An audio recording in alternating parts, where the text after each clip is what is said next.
guys know that Leafy and Keemstar were friends?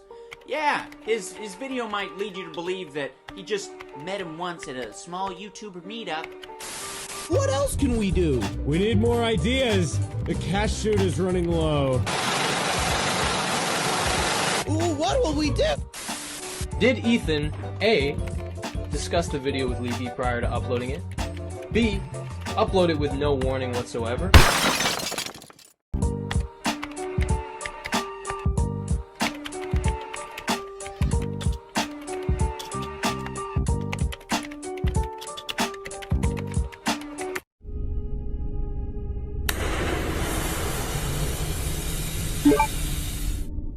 A little more than half a year ago, YouTube implemented a new harassment policy that, while confusing to almost everyone, sent shockwaves throughout the community when 3 videos were removed from the site: the Leafy Content Cop, Psycho Pebble's Fine Bros video, and the now infamous The Death of H3 Productions by Gokunaru.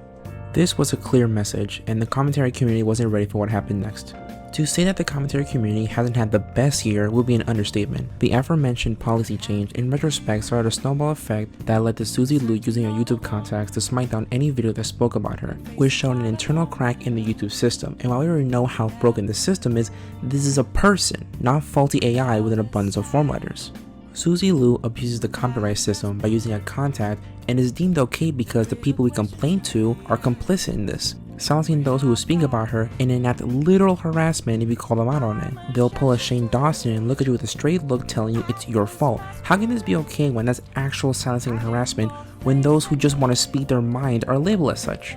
Pokimane, a popular Twitch streamer, sent her legion of simps to attack a commentary channel for making a critical video on her. That YouTuber is It's a Gundam, and his sponsors were attacked because she sent her fans to harass. Again, how can acts of actual harassment be exonerated while speaking your mind is labeling you as a cancer on the internet? And you know what's worse? She doesn't even care, and she thinks she did the right thing. Pokimane tweeted out saying, "I'd like to publicly clarify that I don't condone going after someone or their sponsors simply because you disagree with them or because you dislike them. However, I also think that content that spreads lies, misinformation, and insults people based on their looks shouldn't be sponsored regardless of a channel's size. That sort of thing can traumatize people and fans and cause a lot of unnecessary hate. I understand if you disagree with my stance, but this is just my opinion, as you are allowed to have and share yours." Envy responded here saying, "No, you just watched this video on stream when you knew that your fanbase will attack his video, channel, and sponsors, and then you say that you never told your fans to attack his sponsors. So pathetic." Now, Pokimane responded here. She said, "Have you ever considered the hate that I get from videos that call me a thought for no reason and lie about my fans? I specifically tell my viewers not to attack others and only to leave constructive feedback if they want to. That's more courtesy than you'll ever see from a drama channel." Now, a person known as Pika Girl responded here saying, "All I want to say to you is grow up, take criticism for once in your life, and publicly apologize to him and sponsors you attacked. It's simple stuff a grown woman like you can do. I hate that this has gotten this far, but you did start it all and you couldn't take criticism." Pokimane responded saying, "I understand what you're saying and I've apologized for many things in the past. However, calling me a thought and lying about my fans is not criticism. And my opinion on whether or not that sort of thing should be sponsored is, in my opinion, not something I need to apologize for. If you disagree with me, that's cool and you can keep enjoying that sort of content. No one's forcing you to follow me or interact with me." So, that's cool. Sending harassment is okay, but speaking your mind is going too far. And speaking of speaking your mind,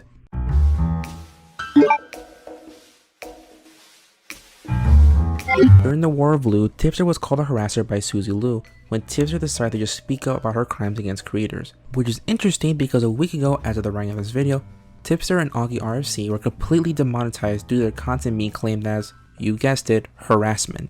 And with Suzy Lu having a person inside YouTube that assisted in the fraudulent claims she spammed at creators, foul play isn't the most outlandish explanation for their punishment. Augie and Tipster cover YouTube drama and often offer commentary like every other commentator on the site, so in the realm of YouTube law, commentary could be seen as harassment. As I've said previously, this was a conversation already being had when the December changes occurred, but the snuffing of 2 commentary channels was more direct than what anyone could have imagined. This wasn't just Suzy Lu and her men on the inside, it was YouTube themselves cracking down on creators that just want to speak their mind. But with the H3 Keen War in effect during that time, it wasn't just a clean kill, it was an oil spill.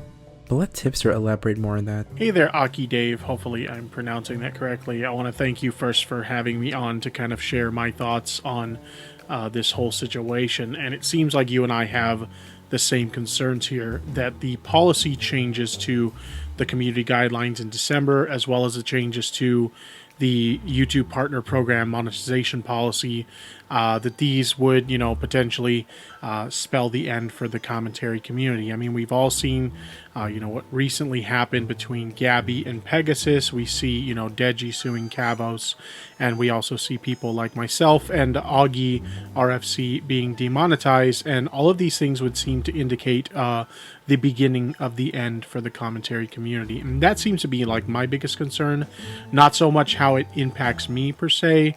YouTube's always been a hobby for me, and I have a day job, so the fact that I've lost monetization on my YouTube channel, it's not going to hurt me in any way, shape, or form. Yeah, it's kind of a bummer that, I lose the extra bit of spending cash that I make from my YouTube channel, but it's never been so significant that it's money that I lived off of, so I'll be perfectly fine financially. Plus, my community's been super supportive of me ever since this whole thing went down. I launched a Patreon, and I'm getting a lot of support there, so I definitely appreciate my community for that. But it definitely is a big concern of mine that this could potentially spell the end of the commentary community on YouTube, or at the very least, it could spell the end of monetizing commentary content on YouTube via the traditional means of, Google AdSense and advertisements running on your videos, especially because of those changes that were made to the monetization policy, where they basically specifically outline if you're making videos being critical of people and your intention is to profit off of those videos,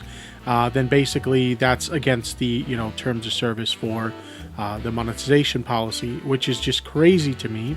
It basically excludes any ability to be critical of anyone's actions whatsoever, especially if they are another content creator. And that's deeply concerning for me, being a member of the commentary community. And I'm definitely concerned about a lot of my colleagues in the commentary community about how this is going to affect them, which I predict is going to affect all of us in a very negative way. You can see people like your Scarces, your Kavos, your Keemstars, and basically anyone with a significant following in the commentary community potentially being negatively affected by this, even potentially being negatively affected for older videos by this, whether it's their videos starting to be getting taken down for community guideline strikes, or even situations where channels get demonetized, much like mine has. This is a big concern of mine. I would hope that YouTube would reconsider this, but obviously we've seen YouTube very rarely reconsiders these knee-jerk reaction decisions that they make, so I think that that's unlikely. But I think the best thing that I could suggest to my fellow commentators is start to look for other sources of income, because I can tell you I had very little warning that this sort of thing was going to happen to my channel. It just kind of came out of nowhere. So start investing in creating a Patreon, maybe doing some kind of merch on the side, whatever the case may be. If you want to be able to continue to sustain yourself on this platform and continue to create the kind of content you like, then these are definitely things that you need to be considering, because it does look like that this is the beginning of the end for commentary on the platform. I hate to be so bleak and grim with my opinions, but honestly, that seems to be the way it is. I mean, the way the rules are outlined now, it seems to specifically target our variety of content. So I hate to say it, but it does look like commentary on YouTube is going to be gone from the platform very soon. So to sum up the events thus far, by December of 2019, the commentary community was on thin ice. Susie Liu's war on free speech started picking at the already weakened foundation, and with that, the ice broke beneath the community when the content nuke fell, as did Augie and Tipster's monetization. But come on, it couldn't get worse, right? Prepare for trouble! Make it double. Jesse and James, Gabby, Hannah, and Deji, are a recent example of creators using their power and influence to silence the right of free speech. But while at face value are also creators that are spiraling for the false hope of resurrecting their relevance, Gabby, Hannah, and Deji are the new threat to commentary. But before I get ahead of myself, let's break these two situations down. Gabby Hannah is a YouTuber that, while you may not know her by name or appearance, you'll probably know her from her Oscar-winning performance during 2018's YouTube Rewind. Let's actually play a clip of that and hope and pray to God I don't get claimed. I'm so proud of this community. Gabby Hannah on June 14, 2020 tweeted out this banger of a tweet stating, I have 6 years of content. Videos with tens of millions of views, music videos, a podcast, viral vines, countless collabs and interviews on other channels, but when you watch me or search me, one of the top recommended videos is a month-old hate video with 75k views. Okay, makes sense. There's 3 things wrong with this tweet, so let's break them down one by one. 1. When you search up anything on YouTube, there's a mix of what you're looking for and content based on what you watch. So in order to get the results that Gabby Hanna is getting, she'd have to be watching drama content. And despite her attempts to sway the audience that she blocks drama content, her tweet proves that she indeed watches drama content. If you want to take it a step further, go in a private window, search up her name, and you'll see a majority of the results shown are her content, with a bit of commentary content sprinkled around. So that's reason number 1. 2. In the original post, she attached a picture of a critique video on her, but not only a picture, but the name of the video and the commentary channel that created the video. Pegasus is an up-and-coming commentary channel at around 76.9k subscribers with 2k followers on Twitter. Gabby Hanna has 6.1 million subscribers on her YouTube account and around 2 million followers on Twitter. So this was made with the intent to harass, and there's not much space for speculation when that's exactly what happened. 3. She decided to tag 2 verified YouTube accounts, the official YouTube account and the YouTube creators account. Gabby Hanna is YouTube royalty, and if you want to know the extent of her clout, when she complained that her song wasn't doing well and that she was quote-unquote shadow banned, YouTube responded by putting her song on the trending page.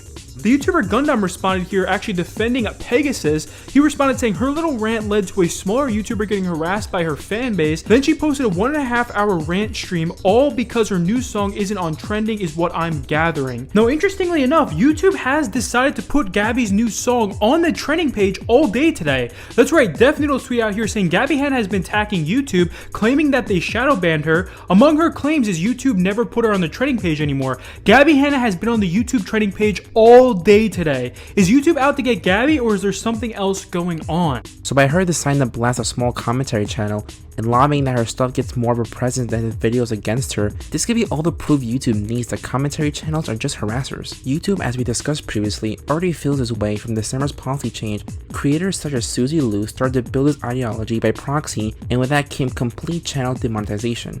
Now someone who's considered YouTube royalty is complaining about commentary channels overtaking her in the algorithm, and she has obvious clout because they have bent the rules for her.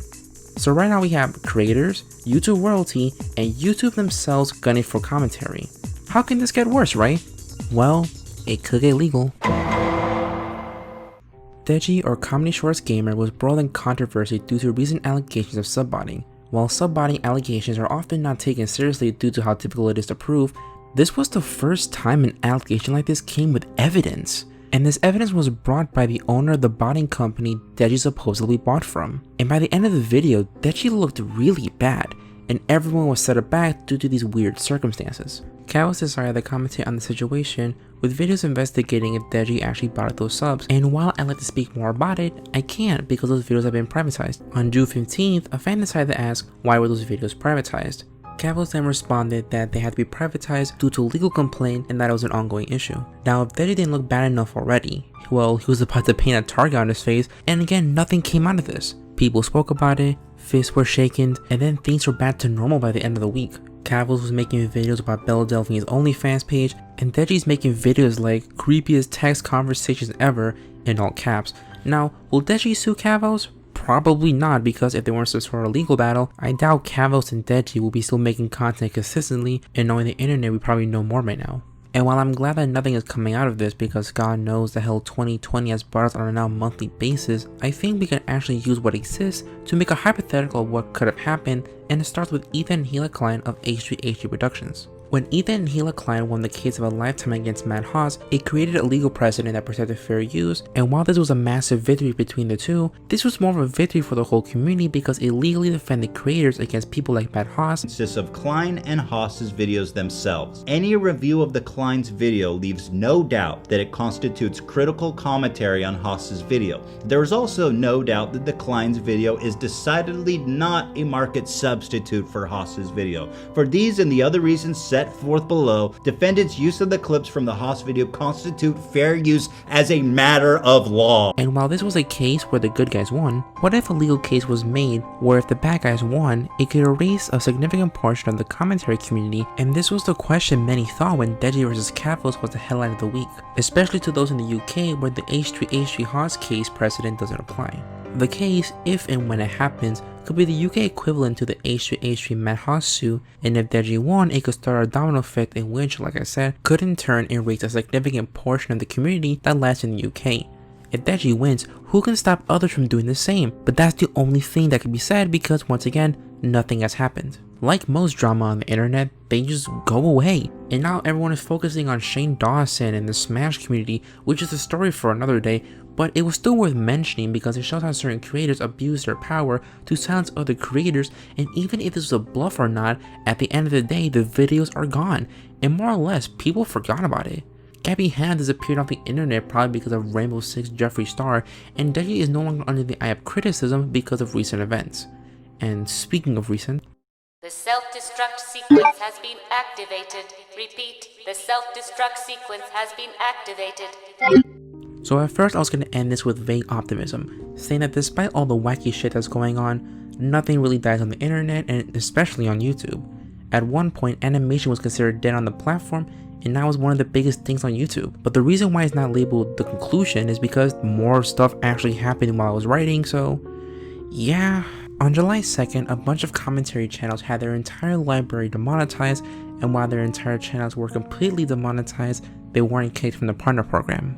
At the time, it felt like a targeted attack, but in the end, it ended up being an odd glitch in the system. Then a complete 180 occurred when Ethan Klein and Keemstar decided to help a majority of the affected creators get their monetization back, which gained a bit of good faith in the community, which was a good thing to see, that these bigger creators used their connection to help smaller creators who were screwed over by some stray glitch. That now YouTube has recognized this as a glitch. These channels who had lost their demonetization, they had nowhere to go to, and it was literally because of Keem and Ethan that this whole situation got resolved. As soon as Ethan started contacting his people, as soon as Keem started contacting their people, like an hour after hour, there was channels saying, hey, we're back, we're clear, the glitch is gone.